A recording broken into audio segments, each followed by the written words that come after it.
guys, ang pag-usapan man natin yan guys. Ano pinagkumpara kasi kung may tanong dito kung saan daw ako. So may mga tanong na gano'n, no, saan daw tayong presidente, no?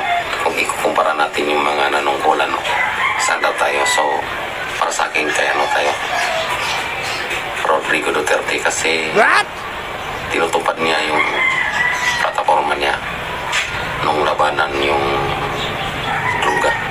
At least 70%, no, nabawasan yung mga adik sa Pilipinas. Okay, guys. So kay Duterte tayo guys, para sa akin. Kasi sa ngayon, may mga pangako siya na hindi niya nagawa.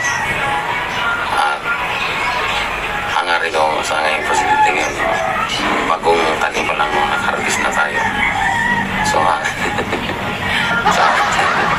joke lang. May mga sinasabi siya na hindi niya natutupad. Diyan mo talaga makikita yung isang presidente sa sinasabi niya.